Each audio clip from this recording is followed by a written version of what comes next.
How do you estimate the wind's effect on distance in golf? Have you ever wondered how the wind impacts your golf game? Understanding the wind's effect on distance is key for both men and women golf professionals.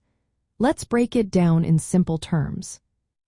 First, wind direction and speed play a major role. A headwind blows against the golfer, a tailwind comes from behind, and crosswinds come from the side. Each type affects the ball differently. Next, consider the launch conditions of your shot. The angle at which you hit the ball and the spin also matter. Higher shots tend to be more influenced by the wind, so keep that in mind when planning your shot. Now, let's estimate how wind affects your distance. For headwinds, a common rule is to add 1% to your shot distance for every 1 mile per hour of wind. So, if you have a 100-yard shot into a 10-mile-per-hour headwind, you would play it as if it were 110 yards.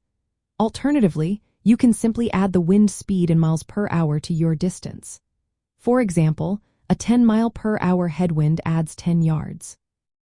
For tailwinds, the approach is a bit different. You would subtract half the wind speed from your shot distance. So, if you have a 10-mile-per-hour tailwind, you would subtract 5 yards from your total distance. Crosswinds can be tricky. They mainly affect the direction of your shot rather than the distance.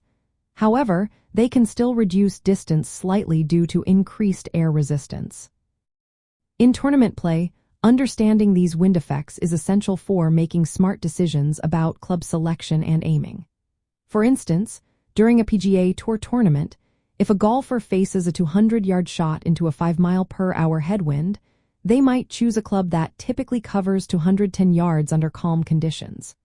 Conversely, with a tailwind, they might opt for a club that covers less distance. Developing a data-driven game plan involves analyzing wind patterns throughout the course. Golfers can use wind data to predict how their shots will be affected on different holes. This might mean choosing different clubs or adjusting the shot's trajectory to counteract wind effects. By accurately estimating how wind impacts distance, golf professionals can make informed decisions about their club choices and shot strategies. This knowledge can significantly improve their performance, especially in challenging windy conditions.